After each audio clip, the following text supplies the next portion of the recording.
강백호가 계단 아래로 굴러떨어지면서 피를 흘리며 쓰러졌어요. 네, 이게 이번 회차 마지막 장면이에요. 채화영이 오장미를 밀치려다가 그걸 막아선 강백호가 직격으로 당한 거거든요. 화면이 딱 끊기는 순간 저는 진짜 할 말을 잃었어요. 멀쩡히 진실을 쥐고 나타난 사람이 1분도 안 돼서 쓰러지는 거잖아요. 이게 드라마냐고요. 이게 현실이냐고요. 오늘 이 영상 끝까지 보셔야 해요. 왜냐하면 이번 회차는 그냥 자극적인 장면 하나로 끝나는 게 아니라 지금까지 드라마가 쌓아온 모든 복선과 감정선이 한꺼번에 폭발하는 구간이거든요. 하나씩 다 뜯어볼게요. 사실 이번 회차에서 가장 먼저 눈길을 끄는 건 이강혁이에요. 근데 이강혁 얘기를 하려면 한 가지 먼저 짚고 가야 해요.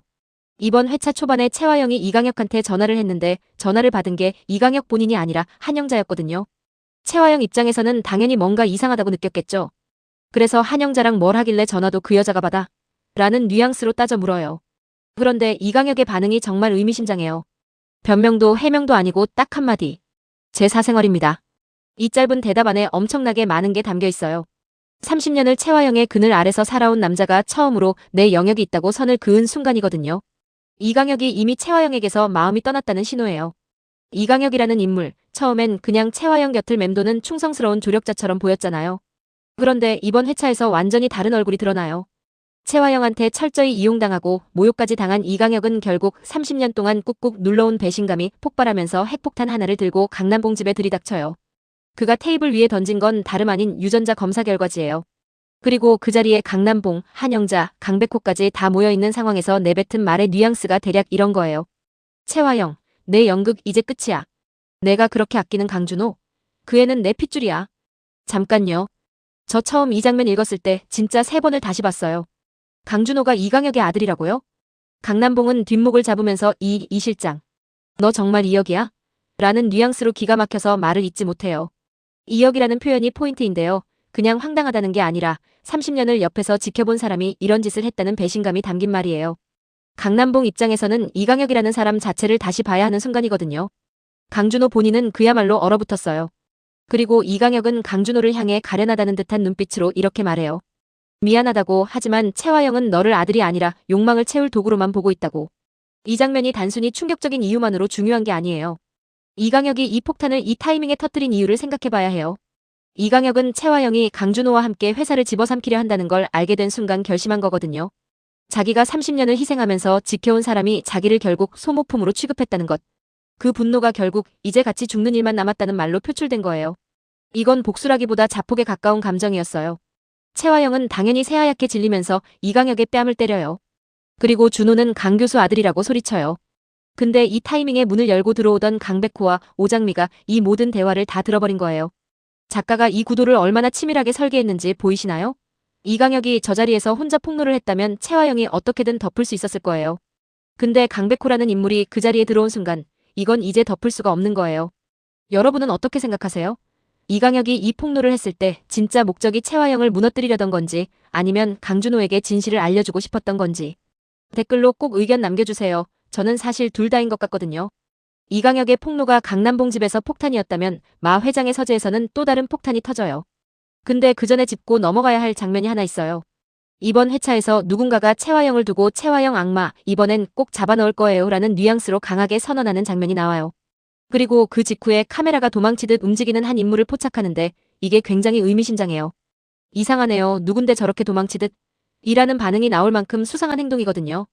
아직 이 인물이 누구인지 왜 도망치는 건지 드라마가 명확하게 보여주진 않아요. 근데 이 장면이 그냥 흘러가는 게 아닐 거예요. 채화영 주변에 누군가가 이미 배신을 준비하고 있거나 아니면 전혀 예상 못한 제3의 인물이 등장하는 복선일 수 있어요. 다음 회차에서 반드시 다시 나올 장면이라고 봐요. 오장미가 양금순에게 받은 USB 하나를 마 회장에게 전달해요. 립스틱 모양의 USB인데 이게 마서린의 물건이었던 거잖아요.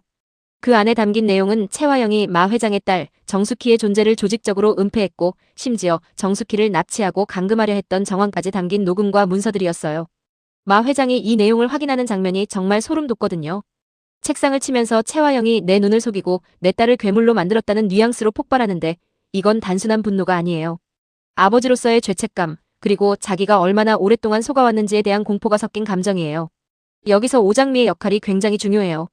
바로 이 흐름 속에서 목걸이 씬이 터지거든요.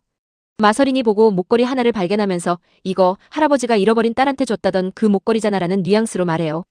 이 목걸이 그냥 단순한 소품이 아니에요.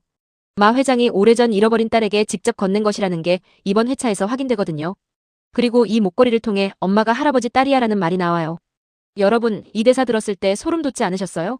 드라마가 처음부터 심어놨던 복선들이 이 한 문장으로 전부 연결되는 순간이거든요. 정숙희가 마 회장의 딸이라는 사실이 목걸이라는 물증과 함께 확인되는 거예요. 채화영이 수십 년 동안 마 회장 곁에 있으면서 왜 그토록 정숙희의 존재를 지워버리려 했는지 그 이유가 이제 선명하게 설명돼요. 오장미는 눈물을 흘리면서 채화영이 이 목걸이마저 훔치려 하고 있다는 걸 마 회장에게 알려요. 마 회장과 정숙희를 이어주는 마지막 연결고리를 채화영이 끊으려 했다는 것. 이걸 이제 마 회장이 직접 확인하게 된 거예요. 그리고 김 비서가 들어와서 유전자 검사 결과를 보고해요. 정숙희와 마 회장의 유전자 일치율이 99.9%. 진짜 딸이 맞다는 공식 확인이에요. 마 회장은 오열하면서 당장 정숙희를 집으로 데려오라고 명령해요. 근데 이 명령이 떨어지는 바로 그 순간 어딘가에서 이제 정숙희가 마 회장 딸이 되는 일은 없을 거야 라는 뉘앙스의 말이 흘러나와요. 채화영 측이든 아니면 또 다른 누군가든 정숙희의 신분 확인을 막으려는 시도가 아직 끝나지 않았다는 거예요. 마 회장이 눈물을 흘리는 그 찰나에 이미 반격의 움직임이 시작되고 있다는 게 이번 회차의 진짜 소름 포인트예요. 마 회장이라는 가장 큰 방패가 이제 채화영을 향해 창이된 순간이거든요. 채화영한테는 이제 도망칠 방향이 없어요. 그리고 이 시점에서 채화영이 마지막으로 손을 뻗은 사람이 바로 마서린이에요. 이번 회차에서 제가 가장 마음이 복잡했던 장면이 바로 마서린과 채화영이 손을 잡는 장면이에요. 마서린이라는 인물 처음부터 완전한 악인은 아니었잖아요. 반찬가게 딸 출신이라는 콤플렉스, 오장미에 대한 열등감, 그리고 자기가 가진 걸 빼앗길지 모른다는 공포. 이 감정들이 쌓이고 쌓여서 결국 잘못된 선택으로 이어지는 거거든요. 채화영은 파멸 직전에 몰린 상태에서 마서린을 찾아가요. 그리고 굉장히 영리하게 마서린의 약점을 건드려요. 정숙희가 진짜 마 회장 딸로 밝혀진 이상 오장미가 드림그룹의 유일한 상속녀가 되는 거라고. 그렇게 되면 마서린은 반찬가게 딸로 돌아가는 거냐고. 이 말 한마디가 마서린의 모든 공포를 건드리는 거예요. 채화영이 제안한 건 마 회장 방에 들어가서 유전자 검사 결과지와 유언장을 바꿔치기 하는 것. 그렇게 해주면 회사는 여전히 마서린 거라고 해요. 마서린은 이를 갈면서도 결국 채화영의 손을 잡아요. 이 장면이 슬픈 이유는 마서린이 오장미를 진심으로 대한 순간들이 없었던 게 아니거든요. 갈등하면서도 결국 괴물이 되기로 결심하는 그 과정, 그 선택의 무게가 느껴지는 게 이 드라마가 단순한 막장이 아니라는 증거예요. 마서린은 욕심에서 행동하는 거지만 그 욕심의 뿌리에는 누군가에게 인정받고 싶었던, 버림받고 싶지 않았던 진짜 감정이 있어요. 채화영은 그걸 정확하게 겨냥한 거고요. 이게 채화영이 진짜 무서운 이유예요. 사람의 가장 아픈 곳을 찾아내서 거기에 독을 집어넣는 능력. 여러분은 마서린이 어느 순간부터 돌이킬 수 없었다고 생각하세요? 저는 사실 이 장면에서도 아직 기회가 있었다고 봐요. 근데 결국 선택은 마서린이 한 거잖아요. 그게 이 캐릭터의 비극이에요. 여기서 잠깐 아직 구독 안 하셨다면 지금 눌러주세요. 다음 회차 리뷰도 바로 받아보실 수 있어요. 자, 이제 이번 회차의 클라이맥스예요. 드림그룹 로비. 강백호는 마서린이 알려준 회사 뒷산에서 결정적인 증거물, 바로 채화영이 범행에 사용한 스패너를 찾아내요. 그걸 들고 로비로 들어서는 장면이 굉장히 상징적이에요. 강백호는 이 물건 하나로 채화영을 완전히 끝낼 수 있다고 생각했을 거예요. 근데 동시에 로비에서 강준호가 오장미를 강제로 차에 태우려 끌고 가고 있어요. 강준호의 심리 상태를 짚고 넘어가야 해요. 이강혁이 자기 아버지라는 충격적인 진실을 마주한 강준호는 그야말로 이성의 끈이 끊어진 상태예요. 자신의 정체성 자체가 흔들리는 순간 사람은 가장 원시적인 감정에 매달리게 되거든요. 강준호에게 그게 바로 오장미에 대한 집착이에요. 강백호가 강준호를 가로막으면서 손대라고 하고 내 정체가 뭔지 방금 다 들었다는 뉘앙스로 쐐기를 박아요. 넌 내 형도 아니야 라는 말. 이게 강준호한테 얼마나 큰 타격인지 생각해봐야 해요. 형제관계마저 사라지는 순간이거든요. 그런데 강준호의 반응이 더 충격적이에요. 실성한 것처럼 웃으면서 내가 누구 아들이든 상관없어. 장미씨만 있으면 되라는 뉘앙스로 말해요. 이 대사가 무서운 이유는 강준호가 이제 현실을 받아들이는 게 아니라 현실에서 도망치고 있다는 거예요. 오장미라는 사람에게 집착하는 게 일종의 심리적 도피가 된 거예요. 이건 사랑이 아니에요. 무너지는 자아를 붙잡기 위한 마지막 안간힘이에요. 그리고 이 아수라장 속으로 채화영이 뛰어들어요. 마 회장의 분노를 피해 로비로 도망치던 채화영이 강백호 손에 들린 스패너 가방을 발견하는 순간 완전히 이성을 잃어요. 그리고 오장미와 강백호를 향해 돌진해요. 내 앞길을 막는 것들은 다 죽어버려라는 뉘앙스의 말과 함께. 채화영이 오장미를 밀치려던 순간 강백호가 막아서다가 계단 아래로 굴러떨어져요. 피를 흘리는 강백호, 비명을 지르는 오장미, 얼어붙은 강준호와 채화영의 얼굴이 교차되면서 화면이 끊겨요. 이 엔딩의 잔인함은 강백호가 아무런 잘못이 없다는 거예요. 오히려 진실을 가지고 나타난 사람이 남을 보호하려다가 당한 거잖아요. 드라마가 이 순간 우리에게 던지는 질문은 이거예요. 정의로운 사람이 가장 먼저 다치는 세상에서 이 이야기는 과연 어떻게 끝날 것인가? 잠깐 채화영이라는 인물을 좀 더 깊이 들여다볼게요. 채화영은 이번 회차에서 처음으로 완전한 코너에 몰려요. 이강혁의 폭로, 마 회장의 분노, 강백호의 증거물. 세 방향에서 동시에 포위당하는 거거든요. 근데 채화영이 취한 행동을 보면 그녀가 얼마나 극한까지 내몰렸는지가 역으로 드러나요. 정상적인 상황에서 채화영은 절대 감정적으로 행동하지 않아요. 항상 몇 수 앞을 내다보고 상황을 계산해서 움직이는 인물이거든요. 근데 로비 장면에서 채화영은 스패너 가방을 보는 순간 이성을 잃어요. 이건 채화영도 인간이라는 증거예요. 30년을 쌓아온 것들이 한꺼번에 무너지는 공포 앞에서 마지막 본능이 폭발한 거예요. 그리고 여기서 채화영이라는 인물이 가진 가장 큰 비극이 드러나요.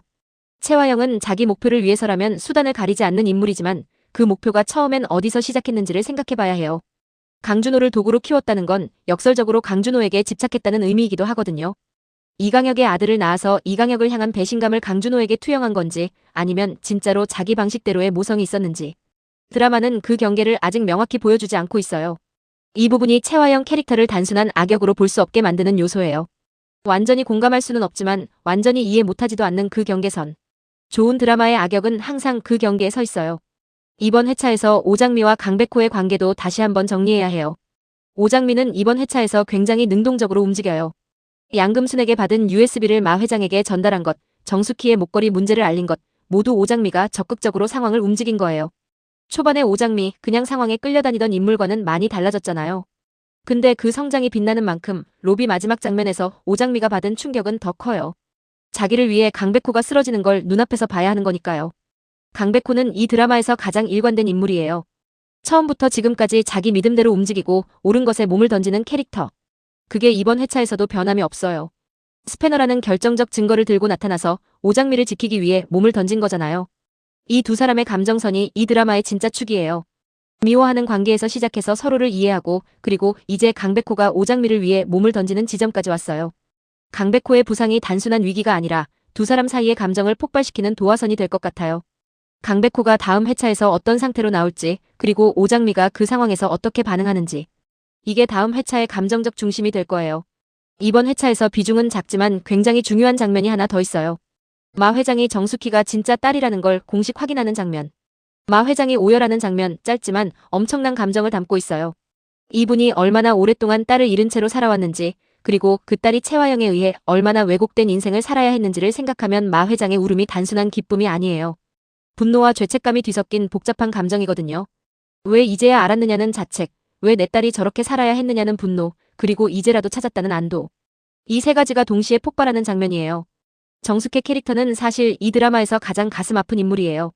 자기가 누구인지도 모른 채 채화영의 계획 안에서 일종의 피해자로 살아온 사람이거든요. 이제 아버지를 찾았지만 그동안의 시간은 되돌릴 수 없잖아요. 다음 회차에서 정숙희가 아버지를 만나는 장면이 나온다면 저는 그게 이 드라마에서 가장 감정적인 장면 중 하나가 될 거라고 생각해요. 강준호 캐릭터에 대해서도 이번 회차 이후 다시 생각해봐야 할 것 같아요. 강준호는 자기가 이강혁의 아들이라는 진실 앞에서 이성을 잃어요. 이건 당연한 반응일 수 있어요. 자기 정체성이 통째로 흔들리는 거니까요. 채화영을 친모로 알고 강 교수를 양아버지로 알고 살아왔는데 한순간에 그게 다 뒤집히는 거잖아요. 근데 강준호가 이성을 잃은 방향이 문제예요. 본인이 받은 충격을 오장미를 향한 강제적인 행동으로 표출하는 거거든요. 이건 오장미가 강준호의 감정적 탈출구가 되고 있다는 의미고 이건 오장미에게 굉장히 위험한 상황이에요. 강준호를 단순히 나쁜 사람으로 볼 수는 없어요. 채화영에 의해 처음부터 도구로 키워진 사람이고 지금까지의 선택들도 어느 정도는 채화영의 세계관 안에서 형성된 거니까요. 그런데 이제 채화영마저 무너지고 있는 이 상황에서 강준호는 정말 아무것도 의지할 것이 없어졌어요. 이 인물이 다음 회차에서 어떤 방향으로 가느냐가 굉장히 중요해요. 자기 파멸의 길을 계속 가느냐 아니면 어느 순간 멈출 수 있느냐. 자, 이제 제 개인적인 예측을 말씀드릴게요. 이건 제 개인적인 예측인데요. 어디까지나 이번 회차의 복선과 인물들의 행동 패턴을 기반으로 한 추측이니까 가볍게 즐겨주세요. 이번 회차에서 강백호가 스패너 가방을 들고 나타났다는 건 그 증거물이 이미 물리적으로 존재한다는 의미예요. 강백호가 쓰러지면서 그 가방이 어디 있게 될지가 다음 회차의 핵심 포인트가 될 것 같아요. 만약 강백호가 부상을 당하면서도 증거물을 오장미에게 넘기는데 성공한다면 채화영은 이번 회차에서 자기 손으로 자기 무덤을 판 격이 돼요. 스패너를 감추려다가 오히려 그걸 공개시킨 상황이 되는 거니까요. 오장미는 그 증거물을 가지고 마 회장이나 경찰에 넘기는 방향으로 움직일 가능성이 높아요. 마 회장이 이미 채화영에게 분노한 상태니까 이 두 가지가 합쳐지면 채화영의 법적 처벌이 다음 회차에서 시작될 수도 있어요. 근거는 드라마의 전반적인 흐름이에요. 이미 채화영을 둘러싼 방어막이 하나씩 제거되고 있거든요. 이강혁의 이탈, 마 회장의 분노, 마서린의 불안정한 공조. 이 중 하나라도 더 무너지면 채화영은 버틸 수가 없어요. 이건 제 개인적인 예측인데요. 조금 더 어두운 방향의 시나리오예요. 마서린이 마 회장의 유언장과 유전자 검사 결과지를 바꿔치기 하는데 성공한다면요. 이미 오장미편에서 정보를 제공해온 마서린이 갑자기 채화영과 손을 잡으면서 반전을 만들어낼 수도 있거든요. 이 경우 마 회장이 일시적으로 다시 혼란에 빠지고 정수키의 신원 확인이 뒤집힐 수도 있어요.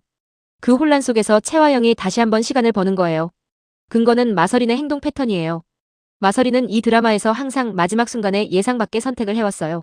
오장미를 도왔다가 배신하고 채화영과 손을 잡는 것처럼요. 마서린이라는 인물 자체가 불안정한 지뢰밭이에요. 채화영과 손을 잡은 것처럼 보이지만 마서린이 다시 오장미에게 돌아올 가능성도 배제할 수 없어요. 이 시나리오가 실현된다면 다음 회차는 예상보다 훨씬 더 어둡고 복잡한 전개가 될 거예요. 어떤 시나리오가 더 그럴듯하게 보이세요? 댓글로 여러분의 예측도 알려주세요. 이번 회차 첫 번째 남자 한마디로 정리하자면 모든 균열이 동시에 폭발한 회차예요. 30년을 숨겨온 비밀이 터졌고 마 회장의 분노가 채화영을 향했고 마서린은 결국 괴물의 편을 선택했고 강백호는 피를 흘리며 쓰러졌어요. 이 모든 게 한 회차에 담겨 있어요. 숨 쉴 틈이 없는 전개였죠. 그래서 다음 회차가 더 궁금해요. 피를 흘리며 쓰러진 강백호, 과연 살아서 채화영을 마주할 수 있을까요? 마서린의 배신이 오장미에게 얼마나 큰 상처를 남길까요? 다음 화에서 채화영은 강백호의 희생을 발판 삼아 다시 살아남을까요? 아니면 그 순간이 결국 채화영 스스로가 판 무덤의 마지막 삽이 될까요? 강백호가 쓰러진 그 계단 위에서 이 드라마의 진짜 결말이 시작된다.